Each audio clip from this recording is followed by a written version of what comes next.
Allez, une vidéo qui me paraissait, nécessaire pour la suite. L'objectif aujourd'hui, ça va être, déjà dans un premier temps de me présenter un petit peu plus explicitement, parce que c'est vrai que j'ai l'occasion de le faire pour mes interlocuteurs, mais, je ne l'ai jamais fait, réellement pour moi. Vous présenter succinctement mon parcours, mon arrivée dans le Web3, qu'est-ce qui m'a poussé à monter, BlockX, comment ça s'est passé, ce que j'en ai appris et puis éventuellement défricher un peu la suite des choses. Donc, de mon côté, Pierre, donc je suis ingénieur de formation, j'ai un diplôme, plutôt axé, industrie à la base, que j'ai complété avec un autre diplôme d'ingénieur, cette fois-ci spécialisé dans la propulsion aéro, donc les moteurs d'avion et les moteurs de fusée qui étaient mon grand dada, à l'époque. J'ai d'ailleurs eu l'occasion de travailler pour un projet de recherche avec la NASA pendant quasiment, 1 an, donc sur le N3X, donc qui m'ont sponsorisé, d'ailleurs mon année en Angleterre. Proposition de prolongation, en thèse, ce qui faisait pas forcément partie de mes projets professionnels, à l'époque.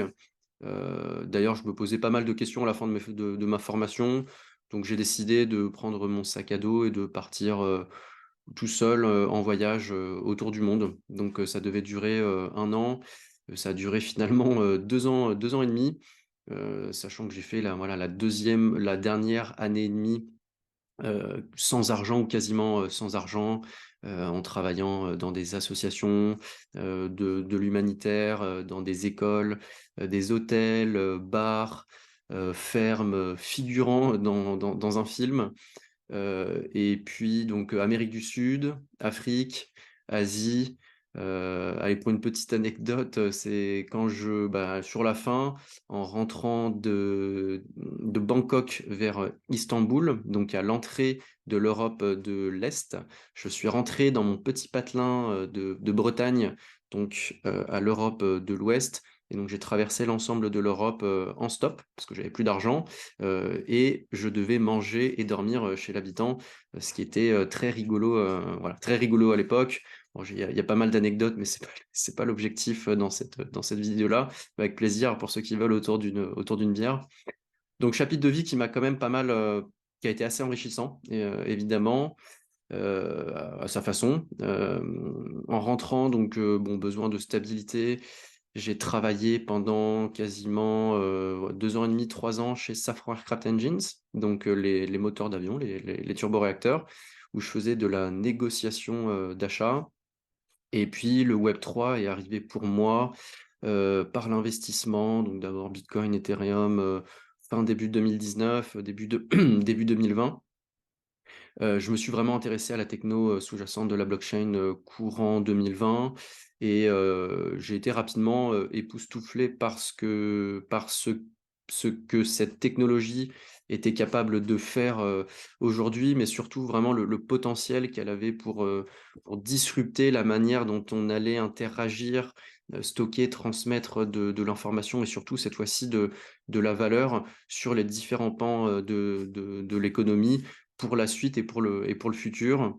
Je me retrouvais plus forcément, dans tout cet état d'esprit, d'industrie, aéronautique. Et je me suis dit, voilà, j'avais compris qu'on était encore assez tôt, dans l'adoption de cette techno. J'y voyais beaucoup de challenges et puis surtout un vrai potentiel de disruption. Donc je me suis dit, voilà, autant faire le grand saut et se reconvertir là-dedans. Et donc 2021, je quittais mon boulot pour m'y mettre, à plein temps. Alors, c'est pas vrai parce qu'avant de quitter le CDI, donc j'ai acheté et retapé un gros duplex de 135 m² pour en faire une colocation haut de gamme pour 6 personnes. Les travaux ont été particulièrement, longs et compliqués. Ça l'est toujours, mais là, pour le coup, ça a été, quand même assez frustrant. J'ai passé la deuxième partie du bull run d'ailleurs, sur le chantier, ce qui était pas forcément très marrant. Et puis passer la mise en location, toutes les démarches administratives particulièrement lourdes, on arrive, été 2022. Donc là, à ce moment-là, c'est naturellement, je me dis: «Il faut que je me forme», donc sur tout cet aspect blockchain, Web3. Alors par Web3, j'entends, toutes les voilà, toutes les technos, les verticales, les protocoles, tout ce qui va se mettre en place et qui va venir se greffer de manière plus ou moins importante, sur la techno blockchain.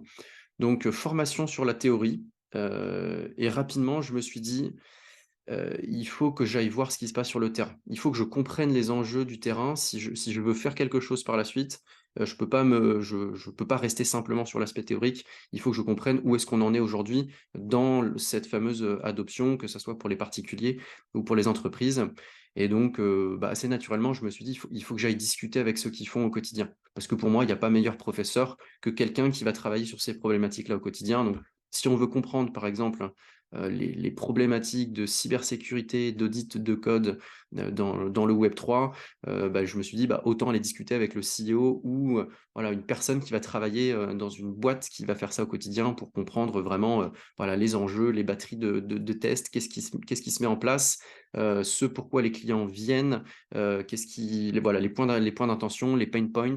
Donc, l'idée, c'était de réussir, non pas avoir un focus sur une techno particulière, mais je me suis dit, autant, parce que bon, c'est une techno qui est pluridisciplinaire et il y a plein de différentes verticales qui vont rentrer en compte dans l'adoption de cette technologie-là, et de pas s'arrêter forcément directement à la tech. Donc l'objectif, c'est vraiment de faire un travail de cartographie à 360. Donc, évidemment, voilà, la techno pure, les différentes techno pures, qu'on peut trouver de blockchain, mais aussi, enfin voilà, NFT, DAO, tout ce qui va toucher à la DeFi, au métaverse et de comprendre aussi c'est les aspects de régulation, de compliance, de fonds aussi, de là où il y a l'argent, comment tout ça se met en place et donc, je me suis dit que ces discussions-là allaient peut-être intéresser d'autres personnes et donc, l'idée du média, de cette verticale-là, sous format d'échange et de petites interviews, courtes, finalement, pas trop vulgarisées, que j'ai mis, en place à travers BlockX. Donc, j'avais pas forcément prévu de faire, sans interview. C'est vrai que je me suis dit: «Je démarre et puis on va voir en fait ce que ça va donner».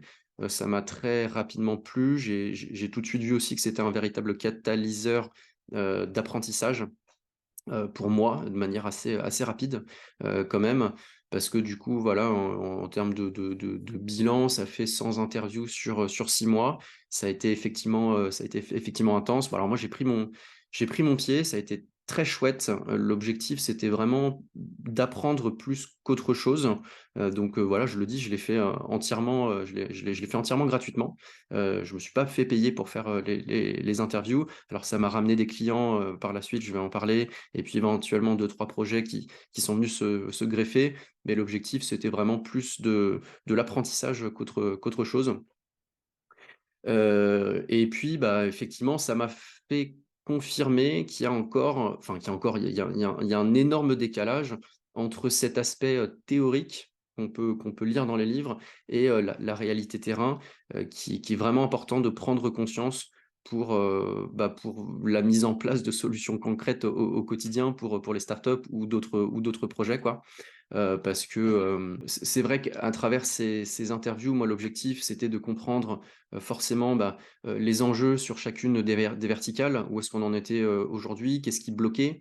Qu'est-ce qui fonctionnait? Qu'est-ce qui fonctionnait moins? Heu, En termes de clientèle, ce pourquoi les gens sont prêts à payer, ce pourquoi ils ne le sont pas, encore, les points de blocage, les pain points et puis ce qui se mettait en place, à l'échelle de la startup ou les synergies, qu'il pouvait y avoir à l'intérieur de l'écosystème et c'est vrai qu'on sent encore un décalage entre, voilà, c'est la théorie et puis ce qui se met en place sur le terrain. Alors il y a plein de raisons, à ça. On va dire, déjà la techno en elle-même, elle est encore, alors, c'est sûr que c'est très beau ce qui est en train de se mettre en place, mais aujourd'hui, il y a encore énormément de choses qui peuvent se faire, sans blockchain.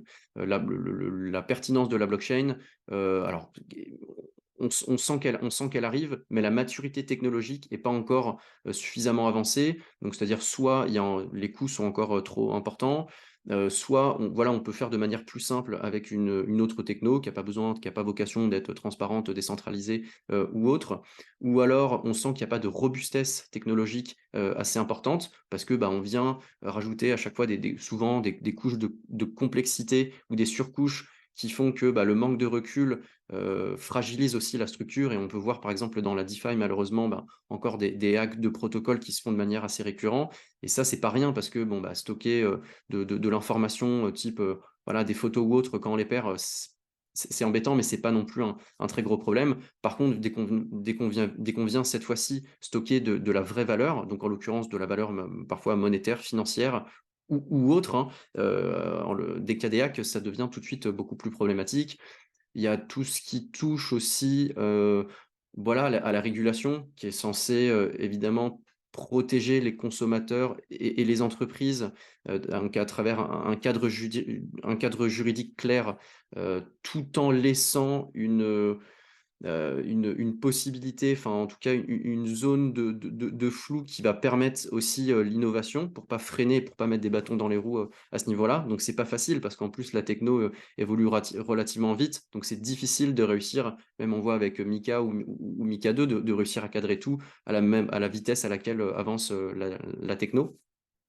Il y a aussi des technologies qui sont encore, qui sont, voilà, qui sont très belles, mais qui sont encore loin d'être mises en place, ou démocratisées. Donc je pense par exemple, les DAO, je pense que c'est très bien. Il y a des super choses qui sont mises en place. Par contre, dans la démocratisation, des DAO, aujourd'hui, bah, c'est encore compliqué, parce que voilà, il va falloir, standardiser aussi toutes ces technos-là. De la même manière qu'on a standardisé, par exemple, bah, les standards de l'ERC20, des smart contracts avec ou de l'ERC, des tokens de l'ERC 721 ou autres, qu'on a réussi à standardiser pour faire des choses, bah, plus communes. Je pense que, aujourd'hui les DAO, c'est très compliqué de faire, une DAO, enfin c'est long et en fonction des spécificités, ça peut être très complexe. Par contre, demain, pas de boule de cristal, mais si d'ici, je sais pas 2 3 ans, je ne serais pas étonné de voir des standards de DAO clés en main où on va pouvoir entrer justement ces spécificités, pour réduire les coûts et de faire quelque chose de beaucoup plus robuste et qui sera bien audité, correctement. Parce que bah, voilà, je reviens un petit peu sur l'histoire des audits de la cybersécurité, enfin tout l'aspect cybersécurité, qui est déjà une véritable problématique dans le monde, globalement même du Web 2, mais aujourd'hui, bon, dans le Web 3, on vient quand même stocker, transmettre de la valeur, donc ça a d'autant plus son importance. Et aujourd'hui, bah, ça reste encore, souvent, c'est pas encore trop la priorité. Et puis la problématique, c'est ça coûte de l'argent. Ça coûte de l'argent, donc c'est pas facile de trouver le juste milieu entre on a besoin de ramener des fonds, par exemple sur les protocoles, sur la DeFi, pour pouvoir bah, faire rentrer de l'argent et réussir aussi à avoir un audit parfait dès le début quand on n'a pas encore forcément ces, ces fonds-là. Alors bon, pour pas me perdre, au niveau, par exemple, des B2C, ce que j'ai pu noter, alors, au niveau sinon de l'adoption, B2B, B2C, bah, voilà le B2C, il y a quoi? Il y a 8-10 des Français qui ont aujourd'hui des cryptomonnaies. Donc on pourrait considérer que c'est, beaucoup, que c'est pas beaucoup en fonction d'autres pays qu'on va trouver dans le monde. Ça reste quand même, pas mal en termes d'adoption, même si on n'est pas encore, c'est vrai que ce sera aujourd'hui, il n'y a pas encore grand monde qui pourrait réussir à parler de ces sujets-là pendant plus de 2 minutes, mais ça va se faire, progressivement. Voilà, sans trop de surprise, on voit quand même des interfaces, dans l'utilisation, de la blockchain qui devraient se faire, sans friction et qui sont aujourd'hui encore assez complexes. Même dans la conscience collective, bah, finalement cette histoire de wallet, qui est un peu la porte d'entrée dans ces univers-là et qui est encore, voilà, très compliqué. Alors ça se fera sans vision de la wallet parce que ça se fera en back office, mais à terme, ce serait intéressant que les gens puissent prendre conscience, de ça, puisque c'est là où on vient vraiment récupérer et conserver, bah, tous ces actifs et puis sa valeur et donc voilà.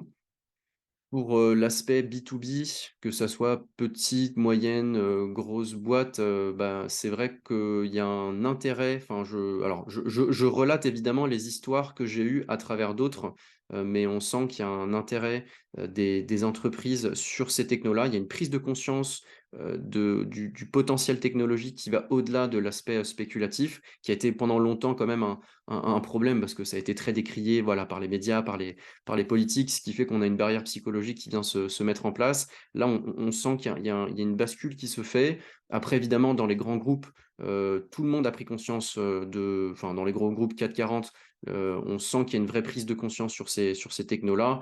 Après évidemment, il y a beaucoup d'inertie dans la mise en place de ces solutions. Donc on sent qu'il y a un vrai travail d'acculturation, qui a encore besoin d'être fait.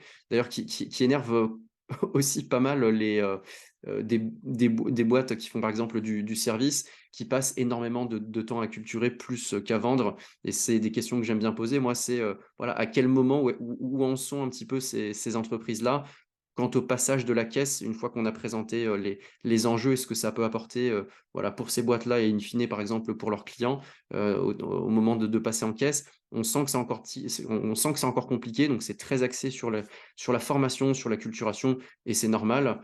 Donc on sent qu'il y a aussi beaucoup d'expérimentation. Donc en l'occurrence, comme on l'a vu beaucoup à travers le lancement de collections, de collections NFT qui ont plus ou moins bien fonctionné. Par contre, on sent que ça reste encore de l'expérimentation en spot, et la difficulté, le challenge, ça va être de comment on va réussir pour moi, hein, c'est comment on va réussir à onboarder, ces entreprises sur le plus long terme.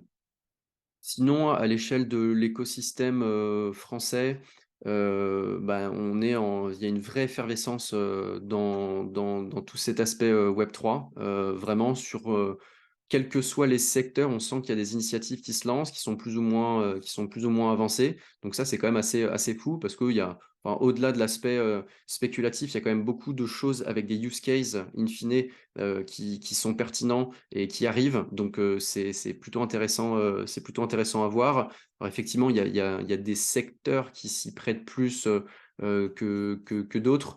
Donc, on sent que va y avoir des domaines qui ont une ADN plus propice à l'utilisation de ces nouvelles technologies qui peuvent être associées à du marketing. Voilà, typiquement le luxe, la mode à travers beaucoup de collections, NFT en l'occurrence, hein, d'expérimentation dans les métaverses, mais aussi, tout ce qui va toucher, à l'industrie pour des problématiques de traçabilité, de transparence, d'authentification. Heu, Dans l'immobilier, sur tout ce qui va toucher à la tokenisation, on voit qu'il y a beaucoup d'initiatives qui sont en train de se lancer et qui sont super. Donc ça avance quand même doucement. On sent qu'il y a encore beaucoup de travail, à faire, que le chemin est encore long. J'avais toujours un petit peu cette sensation d'être en retard quand je suis arrivé, et finalement la route est encore longue, hein, mais c'est bien, ça veut dire qu'il y a des bons challenges, sur la suite. Et sinon, pour les opportunités, c'est vrai que de mon côté, à force de voir, des produits, des services, voir ce qui se mettait en place, des choses qui fonctionnaient bien, qui fonctionnaient pas correctement, ce qui ramenait de l'argent ou ce qui était encore aujourd'hui assez compliqué. Moi, j'aime bien faire des propositions, constructives, évidemment, à la fin des interviews, et pouvoir échanger avec ça. Et c'est vrai qu'on m'a proposé à plusieurs reprises, de d'accompagner ces projets-là en tant qu'advisor. Alors qui veut un peu tout et rien dire, mais aujourd'hui, moi, la manière dont je le vois, c'est d'être un intervenant, extérieur, avec un regard neutre, et qui a quand même vu, voilà, à travers ces échanges-là, ces interviews, pas mal de choses pour donner un avis objectif par rapport à ce qui se met en place. Donc, j'ai eu l'occasion d'accompagner, Nix Capital, DAO, donc, qui est une véritable DAO d'investissement avec un produit tech, super intéressant et qui est aujourd'hui, mis en place. Donc d'ailleurs, je passe le bonjour, à Raphaël, Paul, Virgile et toute l'équipe qui travaille dessus. Ils sont en train de monter un écosystème intéressant avec, la DAO, Nemesis Labs, donc une boîte de consulting, et Teiko, qui va être un startup studio, un incubateur. Donc il y a des bonnes synergies qui se mettent en place. Pour ceux qui sont curieux, n'hésitez pas à aller voir. Je j'accompagne toujours, Givus, donc, qui est une startup, qui fait du don décentralisé sur, la blockchain, avec une super équipe, super motivée, et dont, on qui va arriver sur le mainnet, très bientôt. Donc j'espère pouvoir avoir l'occasion de vous en parler, voilà, sous peu, parce que le projet est beau et il a un véritable impact aussi, derrière dans la vie. Et puis finalement aussi Minterra, qui est une banque d'investissement, verte, Web3, donc qui a pour vocation à réinvestir 50 de ses bénéfices, dans des projets réels, à impact. Donc Minterra, c'est vraiment réussir à allier, la dynamisation de son épargne, de son argent, grâce à la DeFi et de l'allier avec tout ce qui va être, ReFi, donc Regenerative Finance, pour répondre à des problématiques aujourd'hui, sur l'écologie ou sur des projets à impact dans la réalité. Donc banque d'investissement verte, ils proposent des produits, d'investissement. Ils ont terminé leur ICO, ils sont super contents du résultat qu'ils ont pu faire et cet été, il y aura 2 phases d'IEO, donc Initial Exchange Offering, qui vont arriver. Donc moi, à ce niveau-là, sur, l'aspect advisory, j'interviens, principalement sur l'aspect, partenariat et sur des problématiques, stratégiques, spécifiques. Donc c'est très simple, hein, les partenariats. Moi, j'utilise le média pour aller chercher des partenaires, généralement les CEO, sans leur parler de partenariat, pour discuter avec eux et puis, explorer les synergies à la fin de l'interview pour regarder comment, on peut mettre des choses en place. Et pareil pour les aspects, stratégiques ou des problématiques sur lesquelles ils vont travailler, d'un mois d'un mois sur l'autre, ça va être, moi évidemment de le faire tourner dans ma tête, mais j'ai pas la vocation à être plus expert qu'un autre sur ces sujets-là. Par contre, voilà, l'information est très importante et à moi d'aller chercher, dans mon réseau ou de ramener en interview des gens qui, je sais, vont être très bons sur ces problématiques-là.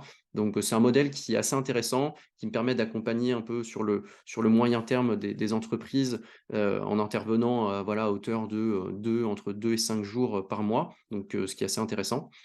Et pour la suite de BlockX, je vais peut-être en décevoir certains, mais c'est vrai que, tout n'est pas encore, tout à fait, écrit. C'est vrai que j'ai fait une bonne pause à la fin de mes 100 interviews voilà, qui m'ont soulevé beaucoup de questions sur justement, que faire par la suite. J'ai beaucoup aimé, l'aspect média. Donc déjà à le faire, toute la capacité d'apprentissage que ça me permet et de rencontres aussi, d'itération avec, le marché. Donc il y a des choses qui sont très intéressantes par rapport à ça. Je ne sais pas quel média, le média, je souhaite le garder. Je ne sais pas quelle place, il va prendre dans ma vie, professionnelle, encore. Je pense qu'il y a des choses qui sont intéressantes à faire. Il va falloir que je le fasse aussi potentiellement évoluer, de chercher plus du qualitatif, de rencontrer aussi, d'avoir des bonnes interviews et des bons échanges.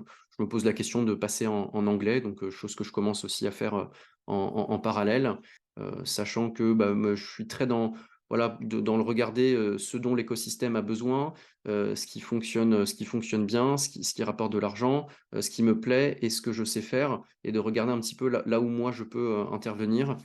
Donc, il y a toutes ces problématiques forcément de partenariat, de business dev, de growth, qui m'intéressent. J'ai pas pour vocation de monter quelque chose de plus gros dans l'immédiat, en tout cas, parce que, j'ai pas l'imprétention encore de connaître toute la profondeur de cet écosystème pour être pertinent et pour prendre ce genre de risque. À mon niveau, voilà, c'est une décision que j'ai pris et puis, j'ai aussi encore besoin de me former, sur tous ces aspects entrepreneuriat, pour pouvoir réussir, correctement. Donc je suis plus dans une démarche de capitalisation de connaissances, donc à travers du service que je souhaiterais, mettre en place. D'ailleurs et puis enfin voilà, dans formation continuelle, là je viens de recevoir la certification, blockchain donc, du MIT qui a été une très bonne formation sur 8 semaines à hauteur de 10 heures par semaine. Avec un aspect pratique qui était assez intéressant pour mettre un peu les mains dans le moteur. Donc en l'occurrence, voilà, déploiement de smart contracts, création de tokens, réflexion autour des modèles de gouvernance, de DAO, même création d'une blockchain de consortium qu'on a fait sur Kaleido, de la rédaction d'un white paper, enfin plutôt d'un light paper. Donc c'était assez intéressant et je vois que j'ai encore pas mal de choses à apprendre et je pense qu'il faut aussi rester assez humble par rapport à cet écosystème qui est un puits sans fond, hein, mine de rien, réussir à trouver sa place. Je me pose aussi la question de voilà, de rester seul, de rejoindre un groupe.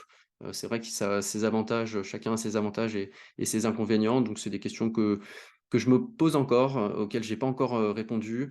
Voilà, si vous sentez que peut y avoir des synergies entre BlockX et ce que vous faites, vous, de ce que je vous ai raconté ou, voilà, de ce que je peux vous apporter, n'hésitez pas à me joindre sur LinkedIn. Ce sera avec plaisir pour en discuter avec vous et puis dès que j'ai davantage de nouvelles, évidemment, je vous tiendrai informé.